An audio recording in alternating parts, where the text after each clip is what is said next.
தமிழ்நாட்டினுடைய அமைச்சர் பிடிஆர் பழனிவேல் தியாகராஜன் அவர்கள் தொடர்ச்சியாக 3 வாரங்களாக பாத்தீங்கன்னா இந்தியாவில் இருக்கக்கூடிய இந்த ஆங்கில ஊடகத்துக்கு வந்து தொடர்ச்சியான சில நேர்காணலை கொடுத்துட்டு வர இந்த டீலிமிட்டேஷன் ஆகட்டும் அல்லது இந்த மொழிக் கொள்கையா இருக்கட்டும்.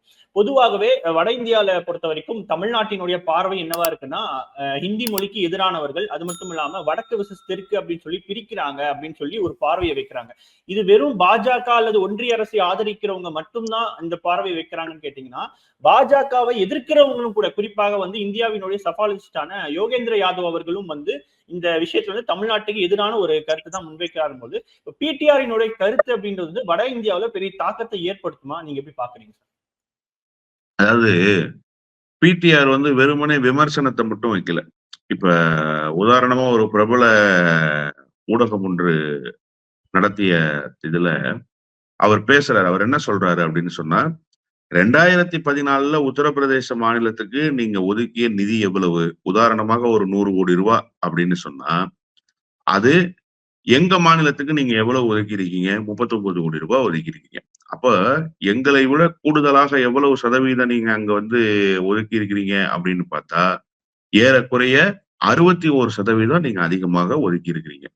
சரி, அப்ப நீங்க ஒரு காரணத்தை சொல்றீங்க. என்ன காரணம் சொல்றீங்க? தமிழ்நாடு வளர்ந்த மாநிலமாக இருக்கு, உத்தரப்பிரதேச மாநிலம் வளராத மாநிலமாக இருக்கு. அப்ப அதுக்கு கூடுதலான ஊட்டச்சத்து தேவைப்படுது அந்த குழந்தைக்கு. அந்த குழந்தையும் நாங்க பாராட்டி, சீராட்டி, தாளாட்டி வளர்க்க வேணாமான்னு கேக்குறீங்க. நியாயமான கேள்வி. இப்ப 2014 நீங்க அந்த குழந்தைய தாளாட்டி, சீராட்டி வளர்க்கறதுக்கு முயற்சி பண்ணீங்க. இப்ப 2024 வந்தது இல்ல. இப்ப இந்த 10 வருஷத்துல நீங்க தாளாட்டி, சீராட்டின குழந்தை ஓரளவுக்கு வளர்ந்திருக்கணும்ல. இந்த 10 வருஷம் ஃபீடிங் இருக்குல்ல சார், இந்த 10 வருட ஊட்டச்சத்து இருக்குல்ல சார், அதுல அந்த குழந்தையினுடைய வளர்ச்சி என்ன அப்படின்னு பிடிஆர் முன்வைக்கிறாரு. இதுக்கு நியாயமான பதில நீங்க சொல்றதா இருந்தா தாராளமாக சொல்லலாம். ஏன் நீங்க நியாயமான பதில சொல்ல முடியலன்னா, எந்த வளர்ச்சியும் இல்ல. 2014 டு 2024 இல்ல, 2004 டு 2014 எந்த வளர்ச்சியும் இல்ல. அப்போ 20 வருடமா ஒரு முயற்சியை நீங்க மேற்கொள்றீங்க. காங்கிரஸை சேர்த்தே நான் சொல்றேன். காங்கிரஸ் கட்சியும் இதைத்தான் செஞ்சாங்க. இப்ப பாஜக இன்னும் கூடுதலாக அதை செய்யறாங்க.